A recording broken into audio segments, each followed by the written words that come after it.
Welcome to Soul Food Coffee House here in scenic downtown Redmond, Washington. The bicycle capital of the world, they say. I don't know who they is. I don't know who they are. Anyhow, we have some work to do tonight. We will be looking at January of 2018, the astrology of January of 2018 in a few minutes, but we'll also just take a kind of a light overview of 2018, the year ahead, but we'll focus particularly, of course, on the upcoming month. I have a few things in the works. I know all those folks out there in YouTube land that we're now averaging about 50,000 viewers a month. Thank you all, and thank you all for sharing this. However, I would like to, as I always do, spend a couple of minutes talking about what's coming up in my astrological world, and hopefully some of you will join me in some of these things.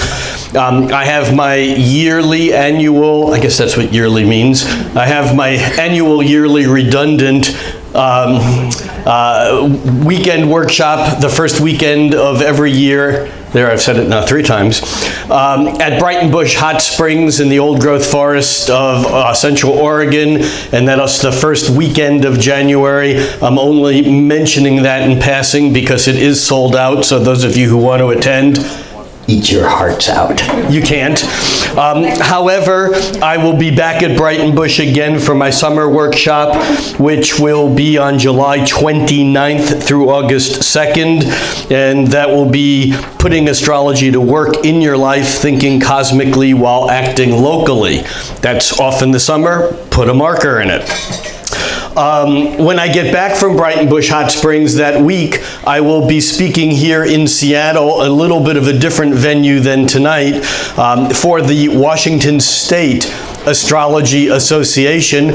The Washington State Astrology Association, or the WSAA, is one of the oldest statewide astrology organizations in the country, and they meet the second Thursday night of every month at the Puget Sound Yacht Club over near Gasworks Park on the south end, on the north end of Lake Union, and I will be the program on January 11th. You are all invited. In fact, you are all invited, but you have to get to Seattle. That will be on January 11th, Thursday evening. The topic is Change is Inevitable, Growth is Optional, and we'll be looking at more specifically the patterns of 2018 and how 2018 fits into a flow of events that go back to maybe 2010, 11, 12, maybe even back to the turn of the century, all the way through about 2022. And we'll be looking at that from an astrological perspective. Looking in history's rear view mirror sometimes helps us to navigate the road ahead. Then on Saturday, January 13th, I will be doing an all-day workshop also for the WSAA at the Puget Sound Yacht Club in Seattle. And the title of this workshop is Using Astrology to Co-Create the Future, Accepting Fate and Exercising Free Will. And this will be a hands-on workshop. We will be using the charts of each of the attendees, and so that will become the curriculum of the day. We'll be working with real events, real charts, real people, and even if you're just a beginner, being able to see a dozen or 24 charts in one day with the people there is an amazing, eye-opening experience. Then we have NORWAC, mid-March, March 22nd through the 26th. NORWAC is the Northwest Astrology Conference. That's norwac.net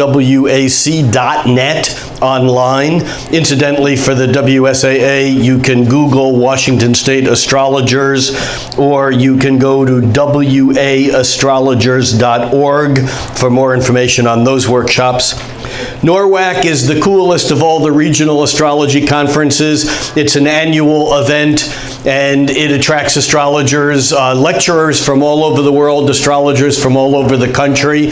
Well, I guess all over the hemisphere usually, although there have been European and Australian attendees. It's an amazing weekend. It's a fun weekend. I'll be lecturing there for, I think this is 2018. I think this is my 28th NORWAC, of which I've spoken at probably about 25 of them. I'll be speaking at that, but it's a great event. Then, now NORWAC is normally on Memorial Day weekend, but every 4 or 5 years when UAC comes along, which is the United Astrology Conference, the largest of the Western Hemispheric conferences, when UAC comes along, it replaces, no, what's the word when you move? Don't say trumps. No, but what is it when you, it displaces, thank you. It displaces NORWAC, which is why NORWAC this year is in the middle of March on Memorial Day weekend in Chicago. Overlooking the lake will be the United Astrology Conference, which will attract hundreds, well, probably in the range of about 1,500 astrologers from all over the world. There's a faculty of about 140, I think is the number that sticks in my mind. 140 speakers from probably around 35 or 40 countries. It's an overwhelmingly magical, powerful event. Check it out online, UAC Astrology, UACastrology.com. And then my most important announcement for tonight that many of you have actually been waiting for is I now have dates on my next Bali retreat. And this will be on October 6th, this coming year, that's 2018, on October 6th through the 14th. And it will be an extension of what I'm doing at Brighton Bush this summer. It will be entitled Think Cosmically, Act Locally, Putting Astrology to Work in Our Lives.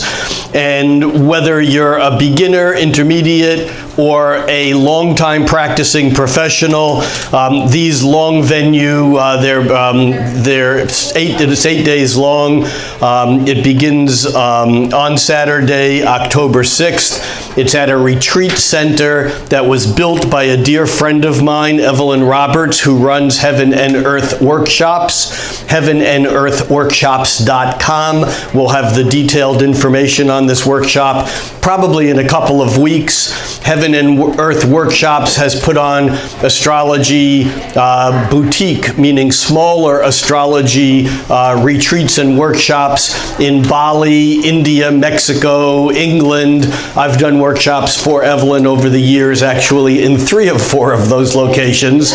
Last year in Goa, India, and then this will be I think it's my 6th Bali workshop, and have done workshops in Mexico. She's done workshops with the greats of astrology, including people like Stephen Forrest and Lynn Bell and Darby Costello and Rick Tarnas and Liz Green, just to name, Rob Hand, just to name a few. So I'm honored to be in that company.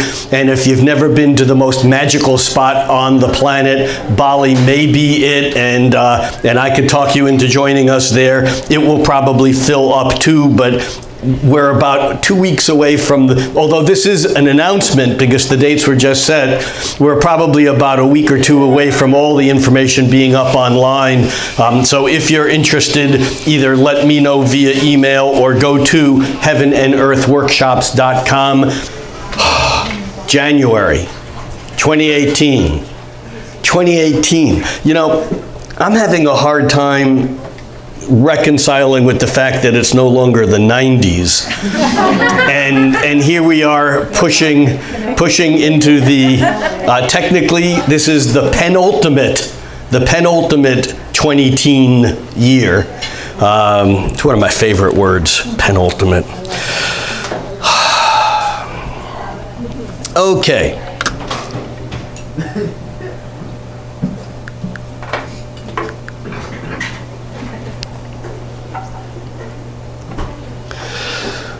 So, we have a year coming up. We have a month coming up. We have a month coming up that's a flavor of the year coming up. Like I said, we're going to mention a couple of things about 2018, but we're not going to really delve into the eclipses, the Mars retrograde, the Venus retrograde. 2018 is an interesting year because it's one of integration, and yet it's a definite step into the next phase. We've talked over the past month or two, I should say I have talked, most astrologers have talked over the past month or two about Jupiter's move into Scorpio, and I don't want to go deeper into that much tonight. Watch last month's video or the month before, but Jupiter will be in Scorpio next year all the way through November, which means it's a large flavor of 2018. So we can expect that following the money, following the power, and following the sex, money, and power, Scorpio, intimacy, things that are hidden, things that are not out in the surface, that this is where the action is going to be. And Jupiter is the magnifying lens. Jupiter it basically makes things more. I often say that Jupiter's the planet of bigger, better, and more, except bigger and better and more isn't always a good thing depending upon what is being expanded. Just ask anyone who's ever dealt with any bodily inflammations or cancer. These are both Jupiterian things expanding beyond the way they're supposed to expand. Now, this whole Jupiter and Scorpio thing is important, and we've seen the tip of it already with this incredibly powerful Me Too movement and the abuse of sex and power at the very top echelons of politics, of entertainment, of business world, etc., kind of coming out into the open. It's just the tip of the iceberg, and I'm sure we will see more of that, and it's not probably, it's a good thing as we watch pieces of the patriarchy beginning to crumble. And I say crumble not because I want to see the ending of anything. Crumble, though, because we have Pluto, the planet of deconstruction and reconstruction, now over its halfway point in its move through Capricorn. Capricorn, the sign having to do with structure. And here we come to the second most important thing, or the second thing, it may be more important, the second thing about 2018, and that is it will be the first full year in 28 years that Saturn, the planet of structure, is back home in its sign Capricorn, the sign of structure. This is huge, and you can Google Saturn Capricorn and come up with way more videos to watch and texts to read about this. But the fact of the matter is that as Jupiter is expansive, Saturn is contractive. And Saturn contracting in Capricorn makes things real. 2018 is a year to get real. It's a year to be confronted with reality and confront reality. Now, this in itself can be good news or bad news depending upon what reality is and how one reacts to it. But the important thing here is that, coming back just to tie this into a knot, because astrology is about connecting dots. It's about correspondences. And so we have Jupiter moving into Scorpio. In modern, that's all through 2018, or up through November of 2018. In astrology, every sign relates to a planet. Every planet relates to a sign. Some signs have two planets that relate to it, and some planets relate to two signs. When the newer planets were discovered, Uranus, Neptune, and Pluto, they were put to other signs that had previous planets associated with it. And here we go back to Jupiter is in Scorpio. Scorpio's traditional planet is Mars, but its modern planet is Pluto. Hold that thought. Pluto, which is the planet of evolutionary transformation. Pluto basically breaks down in order to build up. This is Nietzsche's concept of nihilism. That which is at the absolute top of the mountain needs to be destructed and fall down into the hell realms, into the valleys, not be seen, depowered, and then reconstructed and come back up again. This is the process of deep, powerful transformation. Pluto deconstructs in order to reconstruct. That's fine, except the deconstruction isn't always fun, is it? Blech. Anyone who's been through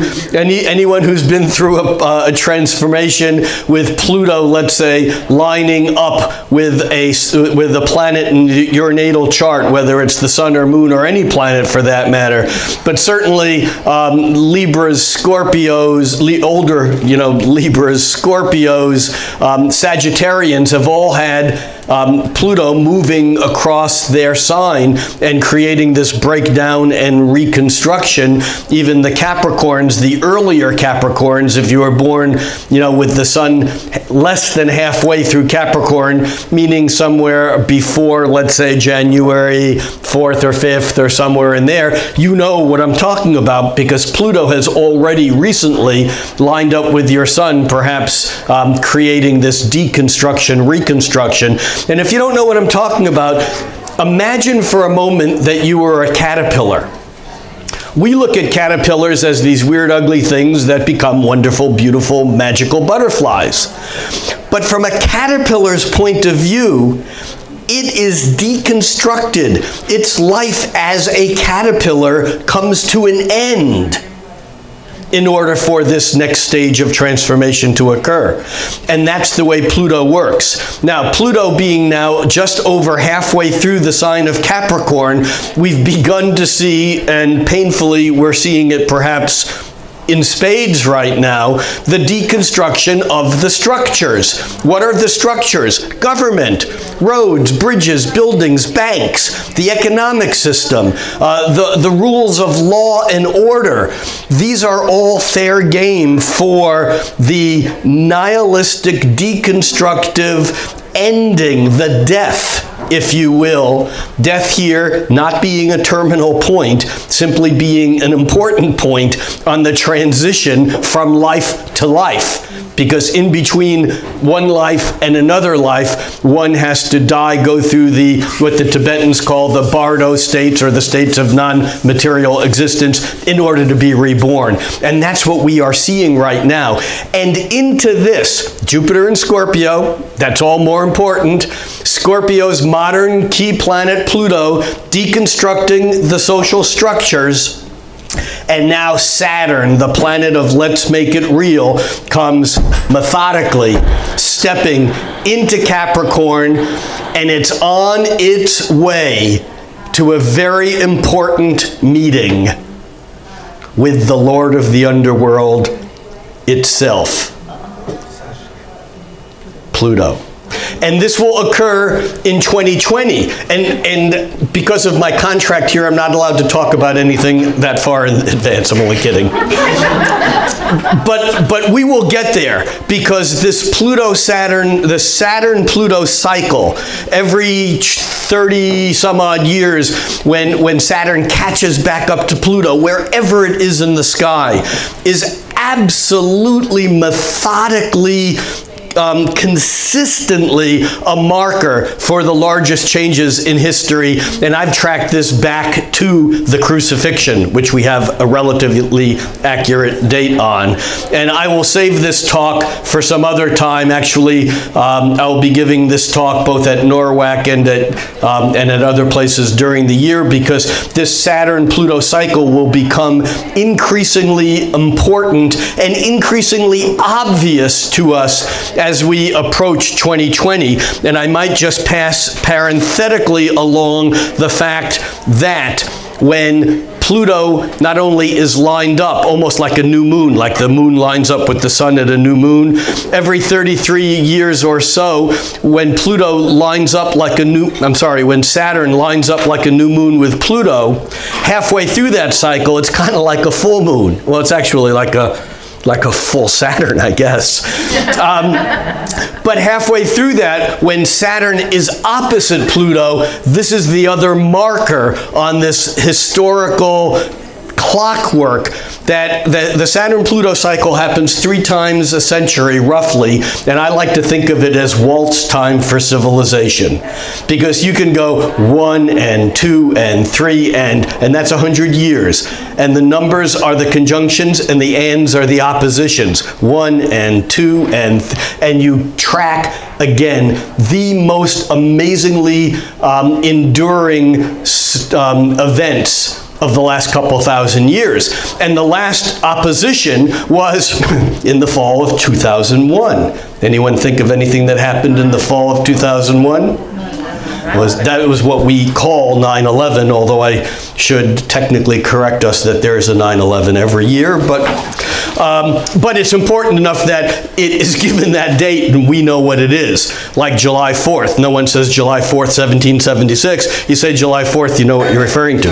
9/11 was on a Saturn-Pluto opposition. So we're just putting that into perspective as we understand that 2018 will be the first full year with Make It Real, karmic, you get what you deserve Saturn back in Capricorn, and we have a couple of years in front of us to get our shit together and get it right, or we will end up back at a place where we were at the Saturn-Pluto conjunction in the summer of 2014. Anyone know what happened then? Within a couple of weeks of the actual conjunction, the shots were fired that started World War I.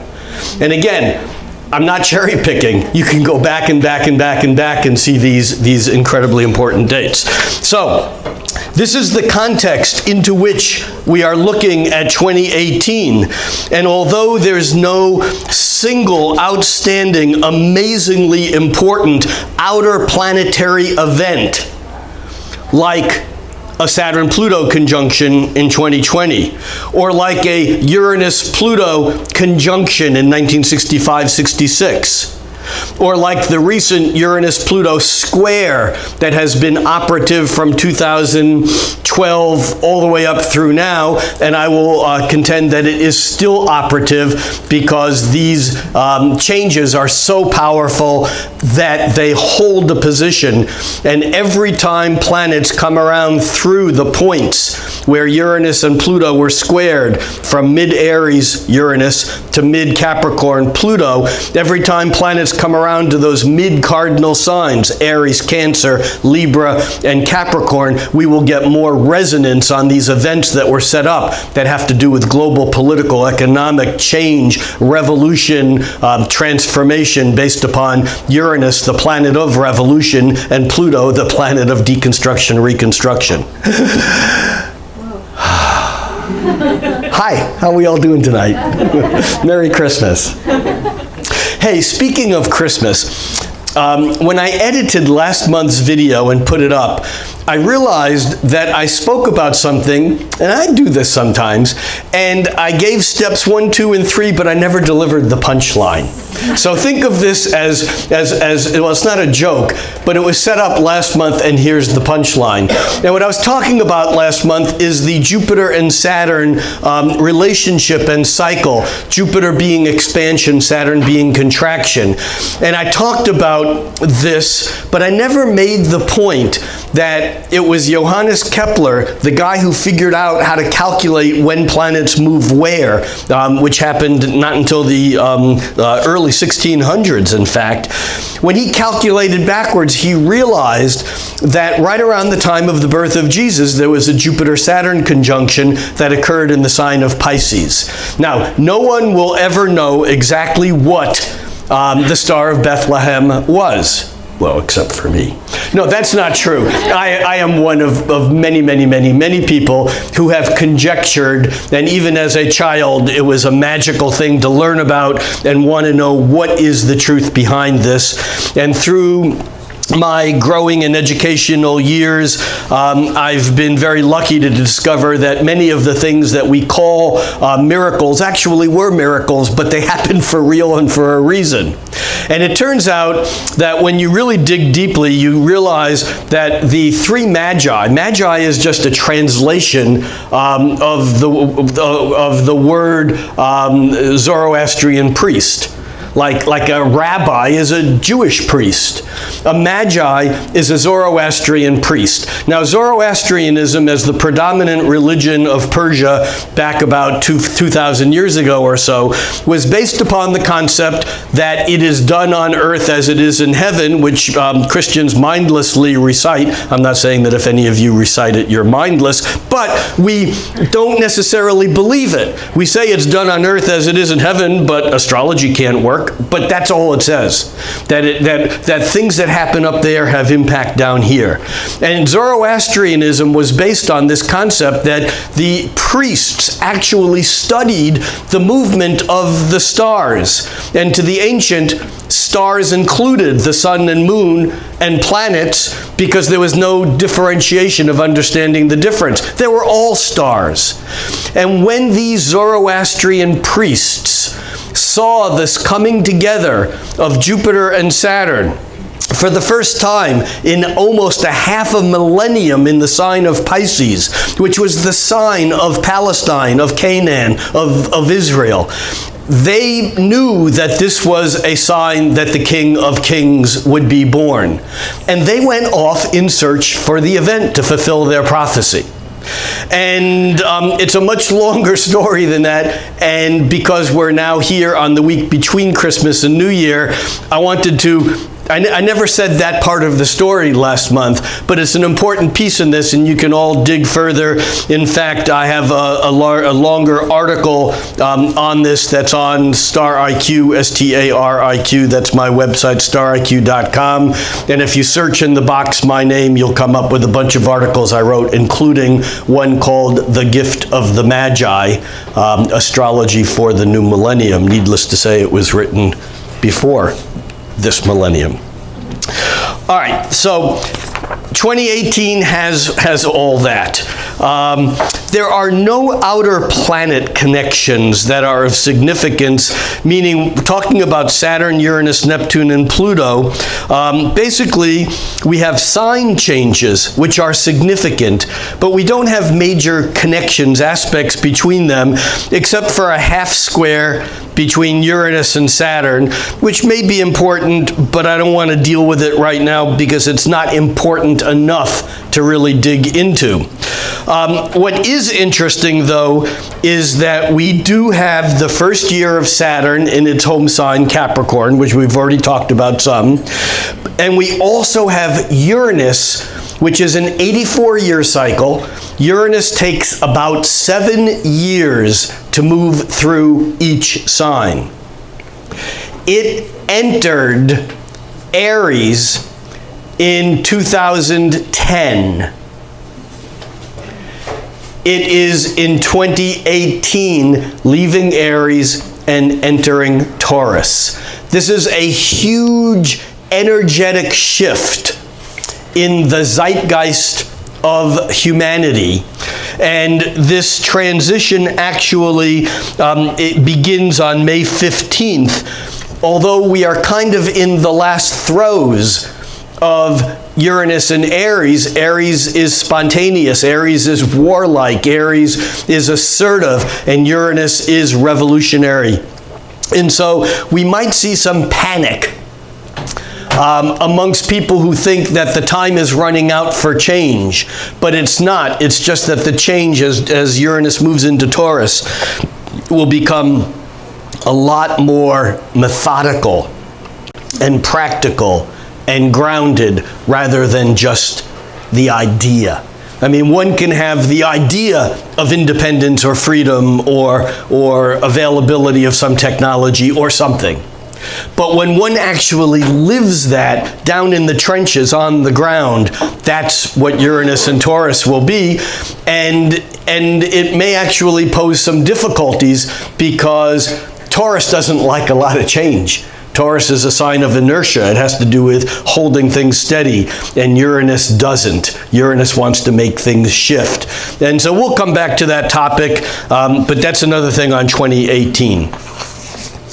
Now January. January is interesting because on January 1st, we have a full moon in Cancer. So we have, this is now the chart for January 1st, and we show the moon in Cancer opposite Saturn in Capricorn. I said last month, and I'll say again now, that this holiday season, compared to others, is a bit subdued. That's a nice way to say it.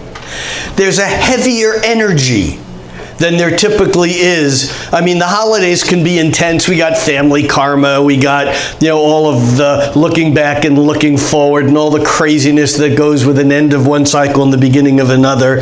But this year, Christmas had Saturn involved with it because, and as did the solstice, because the sun moved into Capricorn just a couple of days after Saturn did. And so the sun and Saturn were aligned, and it set the tone of kind of responsibility, heaviness, more karmic, more weight than usual. Astrologers often look to the beginning of any cycle to see what that cycle involves. And when we look at the chart of January 1st, we see a full moon in Cancer opposite Saturn. And we get the sense that there's a heaviness, a restraint, an authority that we need to deal with, respond to, question, overcome, or acquiesce to, depending upon what our beliefs are. But there's something about that, the moon being distant from Saturn and having perspective on what's real. And incidentally, we do have 4 planets at the beginning of the year in Capricorn, and we will come back to this because Saturn moves rather slowly, but over the first week or so of January, we will see the sun moving 1 degree a day toward Pluto, and Venus moving a little faster than that, so that on January 9th, 10th, we get an alignment of Venus, the sun, and Pluto, and we can look at a little bit of interesting stuff to happen around that point in time. We'll come back to that in a minute. I'm sorry, go ahead. They're squaring the moon as well. That's when they do that. Well, yes. Well, they'll be doing it over the course of a day and a half, and the moon will come through that square, but they don't hold the square to the moon. It's the moon that moves faster that will create that and then move through it. But yes. All right, so what I find interesting is that a new year is a time when we look ahead, and yet the moon in Cancer says, look back. There's something that we don't want to let go of, especially because that moon is facing Saturn. It's almost like as we look ahead, it's so fucking heavy that we get this nostalgic kind of feeling like I can't even deal with what's coming next. I want to look back to the way things were. I want to recapture the past. And this is a danger, but it's something that, it's a danger because it prevents us from being present and doing what we need to do in the present moment. But it is something that I think is important as it sets part of the tone for the month.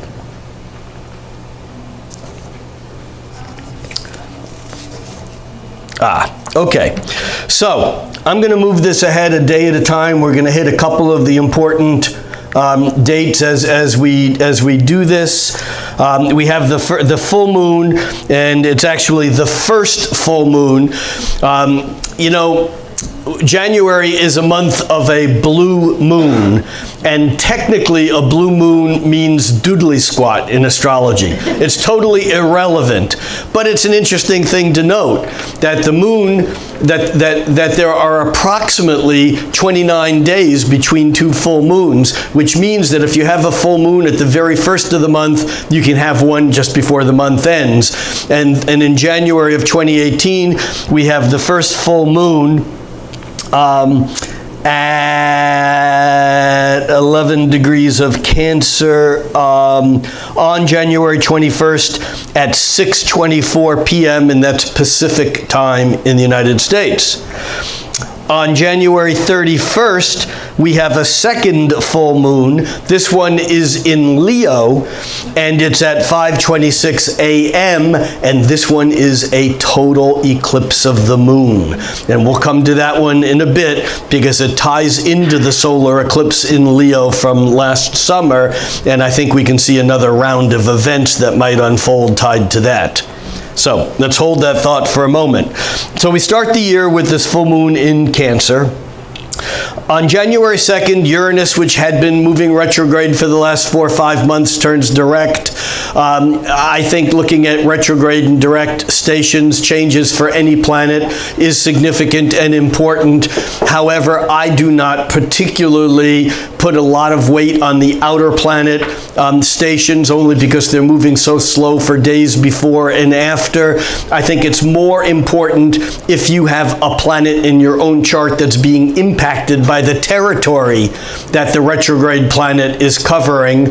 But for those of you who care, Uranus does turn direct on January 2nd, and so we can see Uranus really shooting ahead in the weeks and months to follow. On January 6th, we have the first, what I would consider, remarkable aspect of the year. And let's come back to the fact here that we just talked a little bit ago about Jupiter in Scorpio. There's Jupiter in Scorpio. And we can see Mars is also in Scorpio. Mars in its traditional home sign. It's called its domicile. Mars likes to live. It's one of the 2 places Mars lives. So Mars is very powerful in Scorpio. And I think I mentioned this last month, but we moderners have warped perspectives about the real mythology of the planets because of the new planets that we use to replace them. And this comes true very much so with Mars and Scorpio, because we moderners think of Mars as not very emotional. We just think of it as action-oriented and fiery. Mars the warrior, Mars doing things, Mars energetic. You know, Mars is courageous and overpowering and assertive, even aggressive. Well, that's fine if you only look at Mars and its relationship with Aries. But historically, Mars is also associated with a Scorpio. And here we have a much deeper feeling, more passionate Mars than we moderners think, because we've taken all that watery stuff that Scorpio would give Mars and we've given it to Pluto. Pluto gets to be passionate while Mars just gets to Indian wrestle. Whatever. But Mars in Scorpio also is at home. I often say that if an Aries and a Scorpio have a battle, that if Aries doesn't, this is also Mars in Aries versus Mars in Scorpio. If Aries and Scorpio have a battle, if Aries doesn't win on the first strike, the Scorpio will always win. Because Mars in Aries is about the immediate strength of response. But in Scorpio, it holds on to its anger until it works it through the system. Mars in Scorpio can be resentment. You know, it can be unexpressed. But something that's unexpressed has more power sometimes than something that's just blown off the top and expressed. So we don't want to make less of this Mars at home in Scorpio. And over the first days of 2018, as we move towards January 6th, watch Mars approaching Jupiter day by day. There, Mars is at 16 degrees of Scorpio, Jupiter's at 17. And there, Jupiter touches into still in 17. Mars is at late 16. And there they are both at 17 by the 6th. By the 7th, Mars is on the other side of Jupiter. Can you see how Mars actually, let's go back a few days. Mars, we're back here to January 1st. You can watch Mars catch up to and then overtake Jupiter. So Mars is about energy. Mars is about passion. Mars in Scorpio is doing something physical, Mars, with our passion. Jupiter is more. And when Mars lines up with Jupiter, we can see perhaps another wave of all of this stuff that we attribute to Jupiter and Scorpio, whether it's things coming out about hidden sexual abuse, or whether it's things coming out about hidden money and monetary deals that are kept beneath the surface. When Mars comes through that territory, the end of that first week in January, I expect we will see another wave of, I won't call them well, there'll be disclosures, but normally a disclosure is something that you do. This will be something that will be done.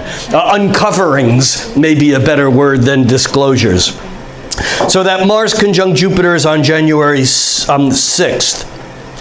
As we move forward, the next important thing to talk about, and arguably, I was going to say the most important thing in the month. It's hard to do that. It's one of the few most important things of the month, and it's what I mentioned earlier, and it is that Venus on, let's just get the date here,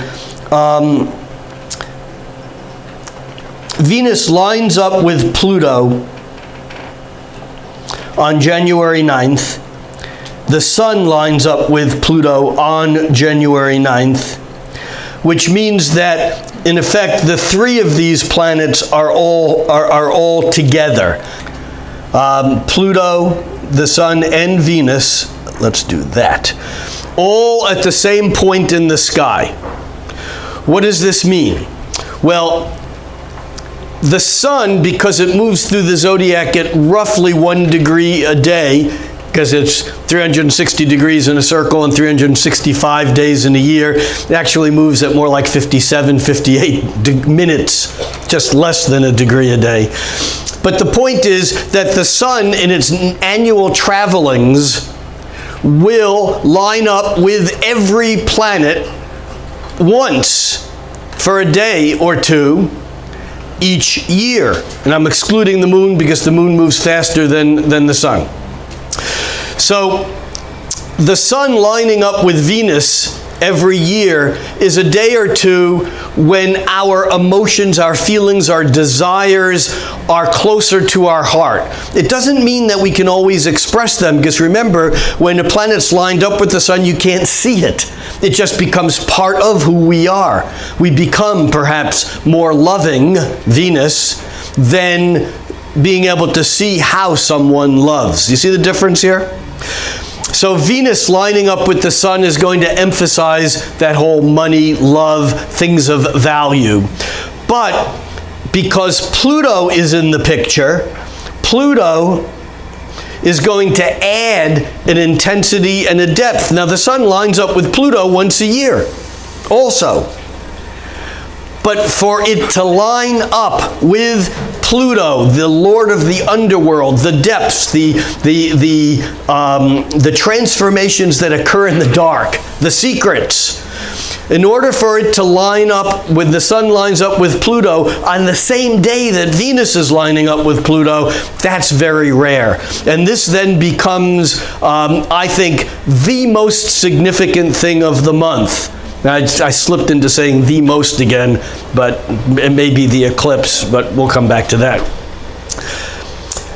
That in itself would be important, but remember, over here we have this conjunction of Mars and Jupiter that was exact only a couple of days prior, but these two separate clusters, conjunctions, one of Venus, the Sun, and Pluto at about 19 degrees of Capricorn, and the other, the conjunction of Jupiter and Mars at 18, 19 degrees of Scorpio.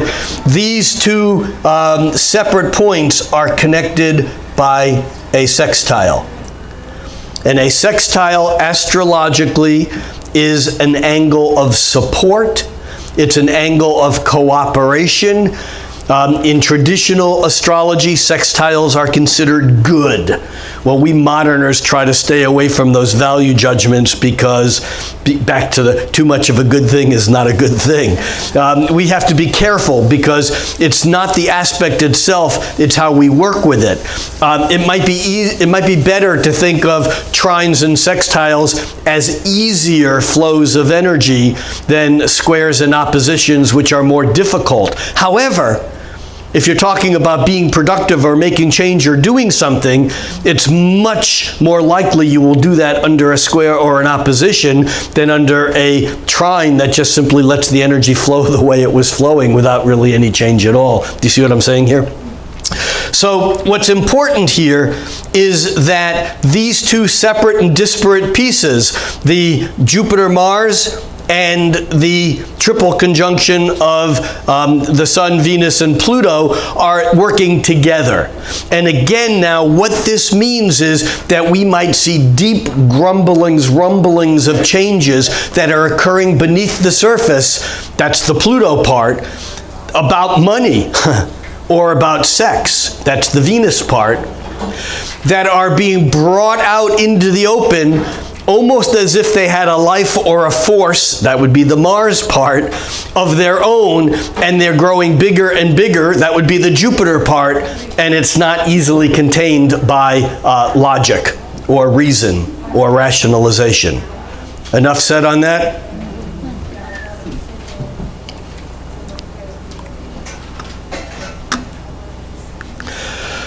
Okay. So that's a biggie. I mean, and that really is a very important piece of the month.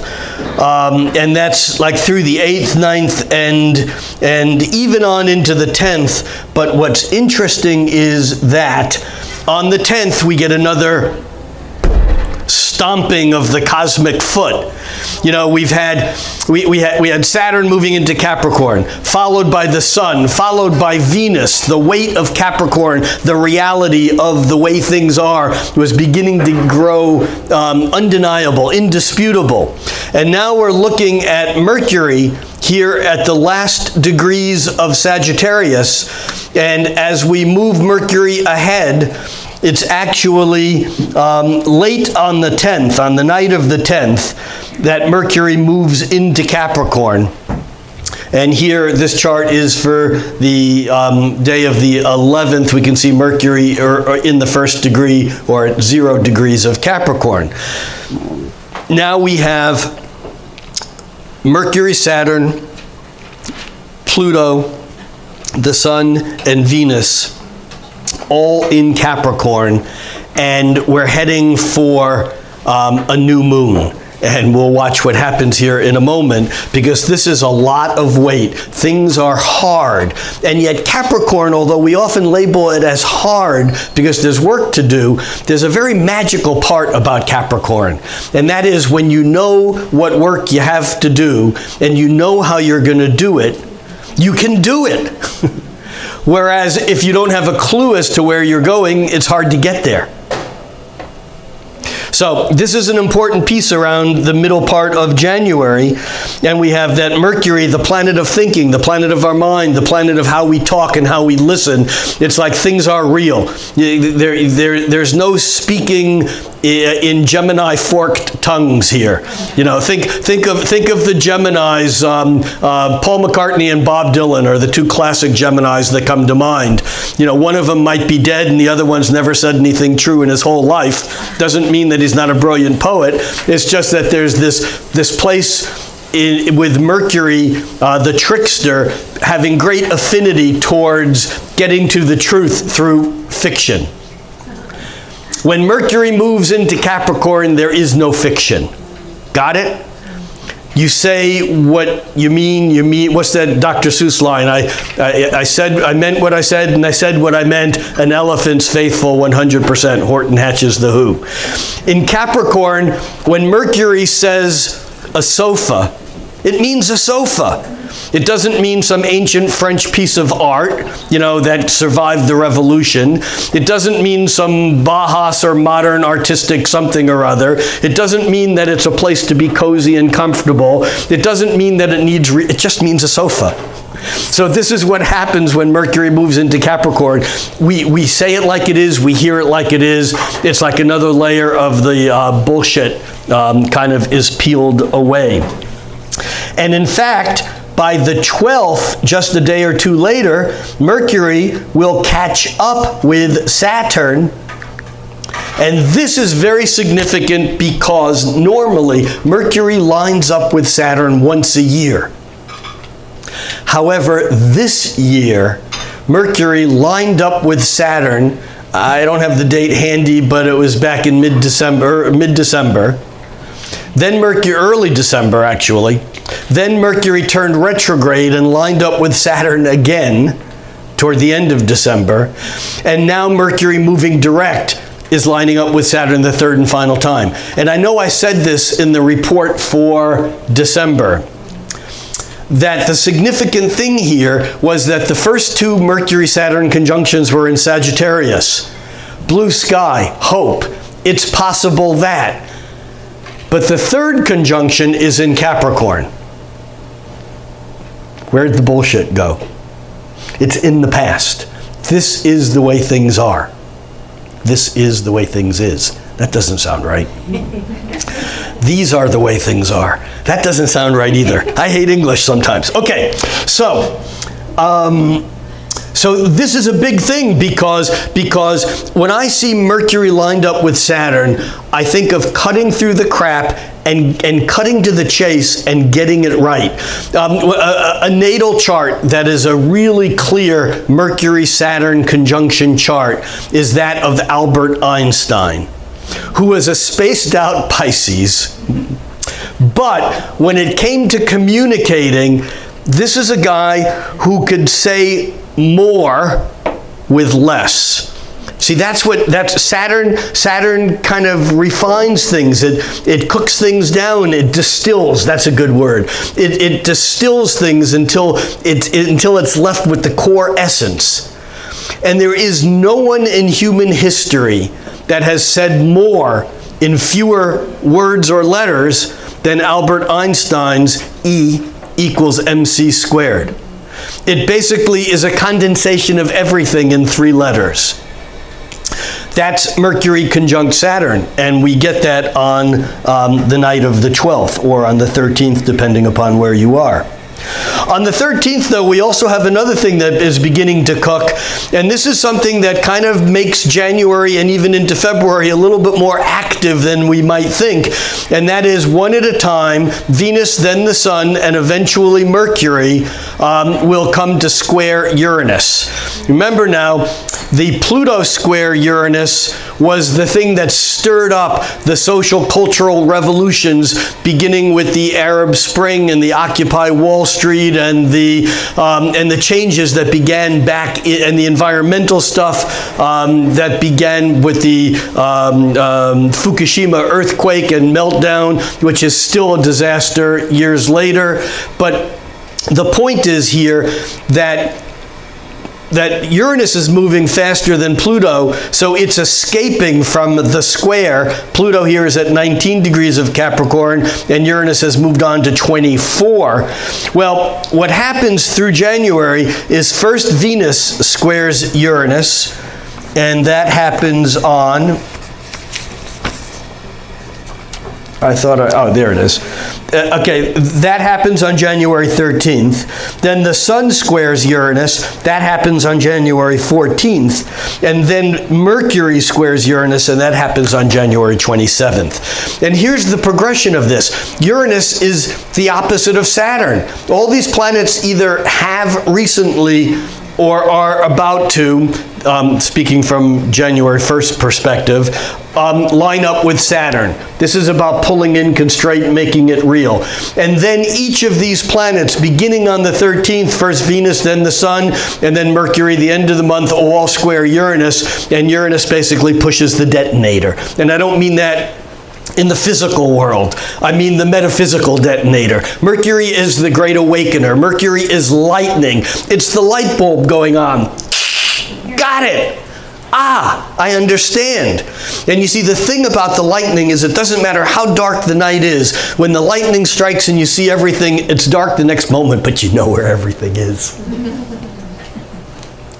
This is what we can expect through the heaviness of the Mercury moving into Capricorn, the getting real, the learning facts about something that are not necessarily what we wanted to hear. Becoming rigid and maybe holding those facts off. But then Venus squares Mercury and all of a sudden we like it. Wow, I'm attracted to that which is different, that which is new. Anything is better than it is now, kind of a mentality. And that's followed the following day on the 14th by the Sun moving into that square position. You see, Venus and the Sun are traveling pretty closely together right now. And so we get that through the 11th, 12th, 13th, 14th, 15th even. And so there's some excitement and some unstabilizing stuff going on that might be good in the long run, but we might not know what to make of it. And some of this may even go back to the tax plan. Sorry, wrong word. It might go back to the new tax law, because some of this stuff will be actually having ramifications as early as January, and there may be some stuff that comes up around that as just one piece of many other things. But that's mid-January. All right, then we move along, and then the next thing of great importance is that the moon moves into Capricorn, and boom, we have 5 planets in Capricorn. I'm sorry, 6 planets in Capricorn, too many to count. I'm good up to about 4 or 5 without a calculator or Excel, but then I need help. We have the Sun, the Moon, Mercury, Venus, Saturn, and Pluto all stuffed into Capricorn. How real can the shit get? We need it. Might not be fun or pleasant, but we need it. And this new moon, come on, there we go.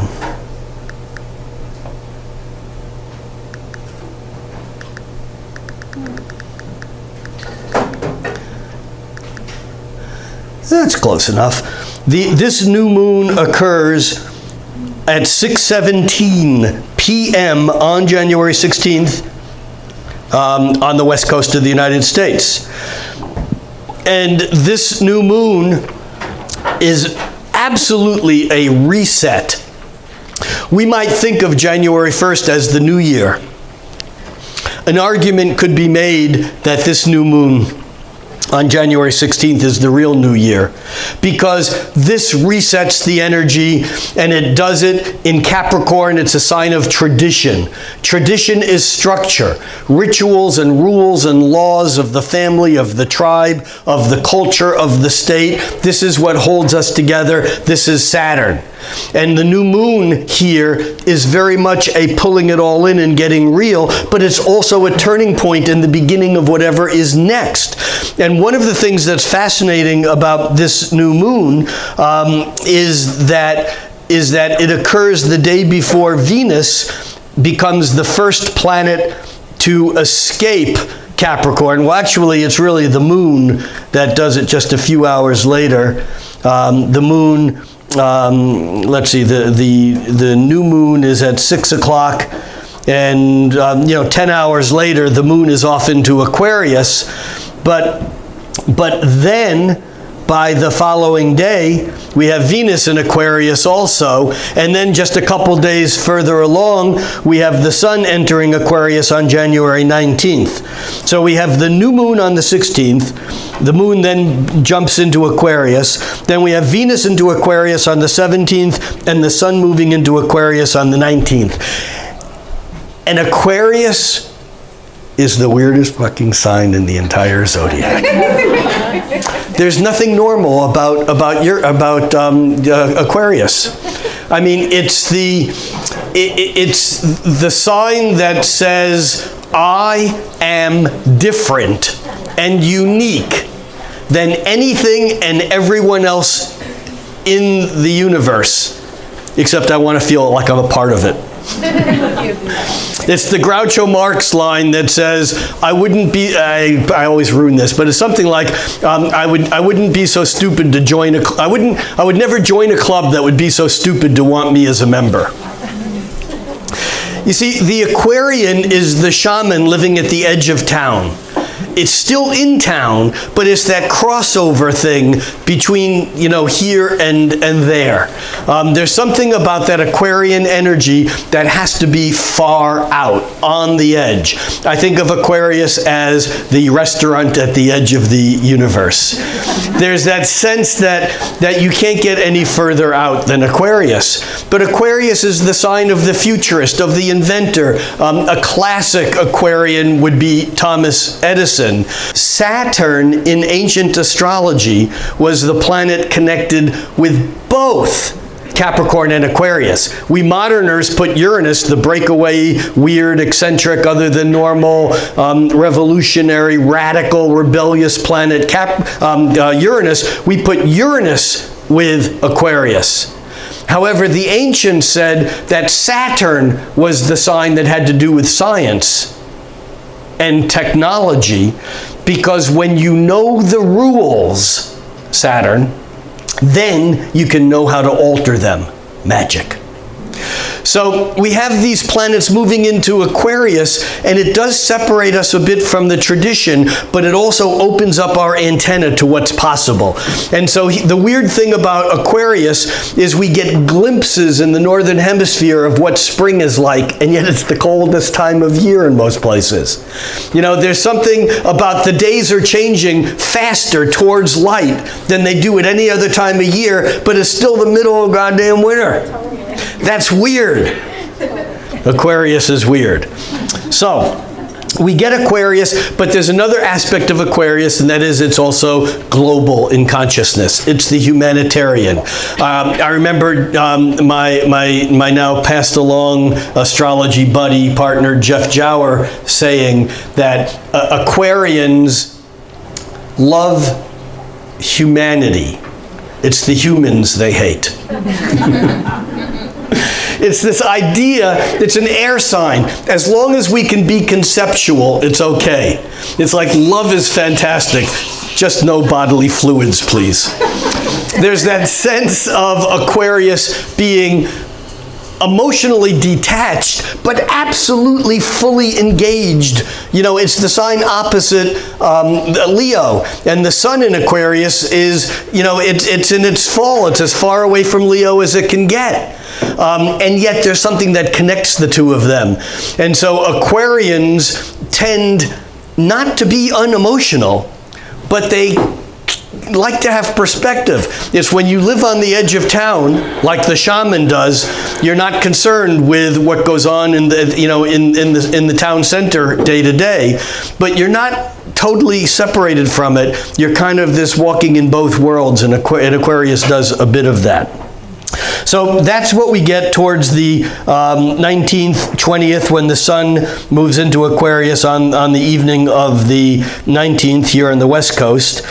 And then on the 24th, we have Mercury, which joined up with Saturn back a couple weeks ago. Mercury joined up with Saturn. Where the hell was that? Back on January 12th. By the time we get to January 24th, we now have Mercury catching up to and then passing Pluto. And now it's the things that we got real about a couple of weeks ago now are, they're down low, they're doing their work. There's this, remember Mercury is the psychopomp. When Pluto, or Hades, the lord of the underworld, abducted the princess Persephone, who was the daughter of Ceres. Ceres, the word cereal, Ceres is the mother of all the grains on the earth. She was the queen. She was actually one of the Olympian gods or goddesses. Her daughter Persephone was like Venus in training. She was being taught as a princess to be a queen. And as a virginal, beautiful, young woman princess to be queen, she was waiting for her Prince Charming to arrive. And Prince Charming arrived, but it turned out to be the Lord of Hell. Fantastic Greek myth, because Pluto takes Persephone into the underworld and does what power seems to do, and that is he infringes upon her boundaries and makes her queen of the hell realms. Mom, Ceres, is not happy, so the earth goes barren, nothing green. She goes to Jupiter and says, Jupiter, you got to save my daughter. Pluto's got her. Jupiter says, ain't nothing I can do. I can't cross the river Styx and go into the hell realms. I lose my identity. He goes, but let's send Mercury. Mercury has no substance. He's the messenger. He's the psychopomp. He can go anywhere. So they send Mercury, and Mercury cuts the deal. There's a much longer story here that's a very fascinating and very powerful myth that really has meaning in all of our lives. But the point here is that Pluto is able to go back and forth into the underworld, and he works out the deal that then allows Persephone to come home to mom 6 months a year, which is why we have 6 months of fruiting green and 6 months of barren, because that's when she goes back to the underworld to assume her role as queen of the underworld. And I should say that although I would never condone stepping over anyone's boundary, she doesn't seem to mind her role as queen of the underworld at all. She got the ultimate bad boy. Now again, I'm not saying that one justifies the other, but there's an interesting twist to that story. I mean, you know, when the limo pulled up, it was black leather, and it was, you know, I don't know, James Dean, you know, Mick Jagger, whoever, whatever. So some eternal bad boy there. And anyhow, bringing this back to current times, when Mercury lines up with Pluto, this gives us the ability to go into our own underworld. What's our own underworld? The shadow. The shadow. It's our unconscious. And in fact, talk therapy is basically built upon the concept of sending Mercury, talk, into the underworld to bring out the nuggets that have power when they're unseen, but when they're brought into the light, they can actually be worked with and made real. It's the devil you know is not as bad as the devil you don't. And so this is Mercury now lining up with Pluto, Mercury the psychopomp, going in and doing the recovery work and then bringing that stuff back up to the surface, and that's January 24th. By January 26th, we kind of remember Mars back here in Scorpio lined up with Jupiter, and this was about all that expansion stuff and the heating up of all the awareness that we were gaining about things that were hidden. And then on January 26th, we have Mars moving from Scorpio into Sagittarius. Now, Mars is actually more at home in Scorpio, even though it's watery and wet and emotional and passionate there. But in Sagittarius, Mars gets to do his thing, and he sees out to the distance. You know, Sagittarius is the sign of the distance. And in fact, now we have a peculiar astrological thing called mutual reception. In astrology, you look at the sign a planet's in, and then you look for the planet that rules that sign to see how the work gets done. And so here we have Mars in Sagittarius. What planet is the ruler or connecting planet to Sagittarius? Jupiter. So we go, Jupiter in Scorpio is doing Mars in Sagittarius's work. What planet's doing Jupiter's work? Well, Jupiter in Scorpio, you use the ancient or traditional ruling planets, and that would be Mars. So Mars and Jupiter now are in each other's signs, which means they got secret deals cooking under the table. They're passing cards back and forth to each other. They're working together in ways that are not on the surface, and this gives them both, each of them, more power. But Mars in Sagittarius is about going the distance. It's not about being caught up in the emotions and the passions and the intensity of the present moment. Sagittarius likes to see the horizon. And it says, I don't care if I ever get there, but that's where I'm going. Sagittarius isn't reaching the mountaintop, that's Capricorn. Sagittarius is dreaming about climbing the mountain. Do you see the difference? So Mars hits Sagittarius and we become inspired. This is at the end of the month, the 27th. And it's good because that ties right into Mercury square to Uranus, which we mentioned earlier, but that's the last piece of these Uranus squares that's again rattling our cage, and we're realizing what's possible, what is actually possible. Things are ready to change, and that leads us right up to the moon's eclipse. And let's go back to aspected points. Let's go back and stick the moon back in there.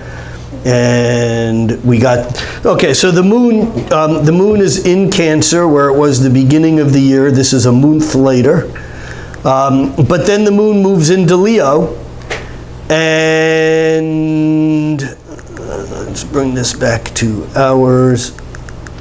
And there we go, right there. The actual total eclipse of the Leo moon occurs at 5:26 a.m. West Coast time. What that means is, you see, solar eclipses are only visible down a narrow path. If you wanted to see the Leo solar eclipse last August, you had to go down to Oregon or Idaho in order to see it. Lunar eclipses, however, are visible over the entire planet. It just has to be night. So this eclipse that occurs at 5:26 a.m.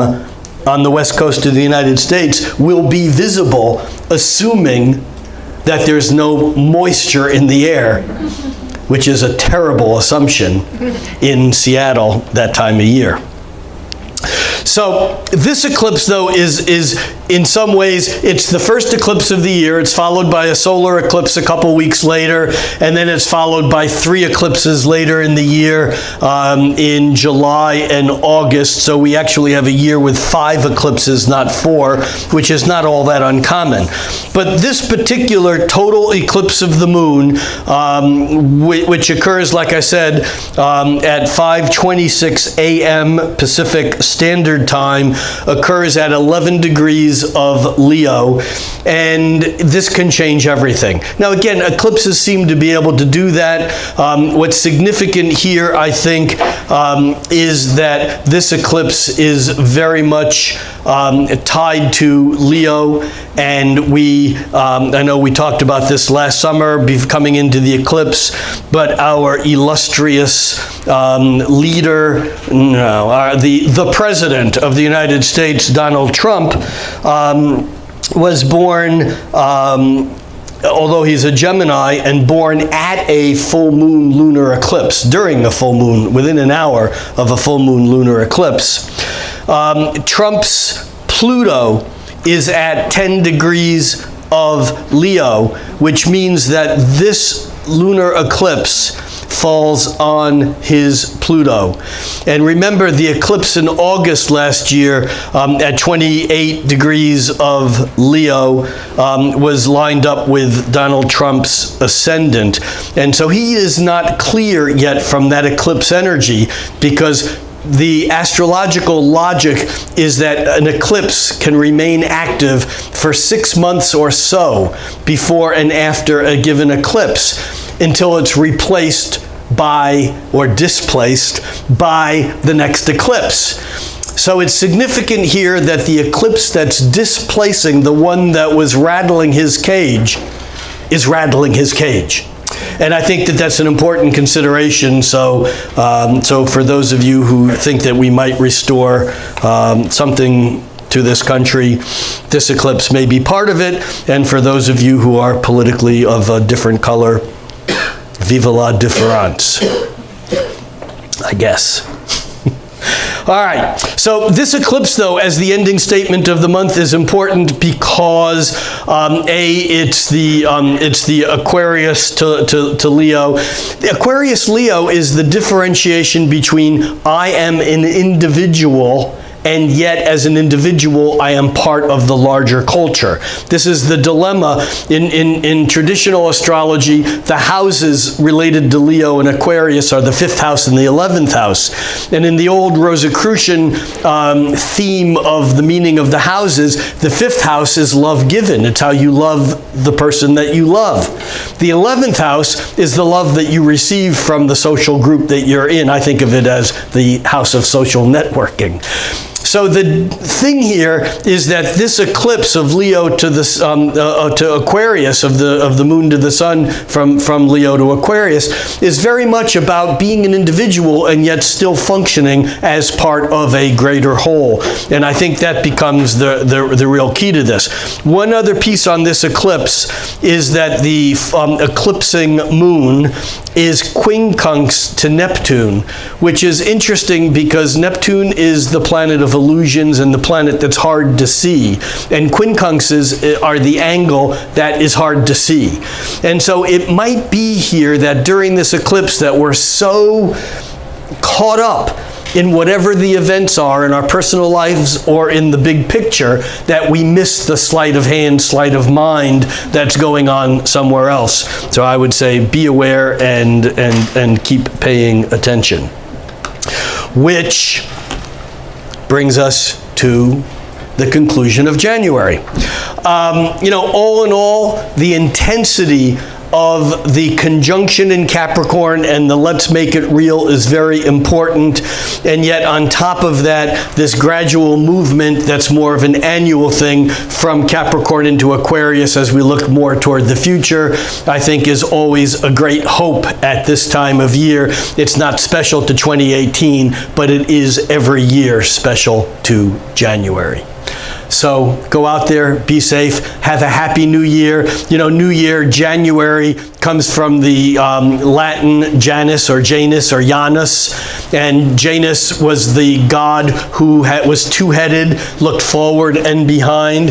And so it's interesting that our new year occurs at a time when we're honoring a god that said, look back at what happened last year and reevaluate what you gained and what happened and what worked and what didn't work and what your expectations were and where you met them and where you didn't. And now look ahead and look at the new year that's a blank slate and what are you going to do? The idea of New Year's resolutions is a very important astrological concept. However, I would recommend thinking about your New Year's resolutions on New Year's Eve, but actually putting them into motion on January 16th, where I would ritualize it, because that's the new moon, that's capturing the energy, that's the personal relationship to the year. And so whatever your New Year's resolutions are, if you do that as a ritual, revitalize it, review it, and bring it back into motion as a ritual at the new moon in Capricorn on January 16th. Thank you all very much, and I will see you next month.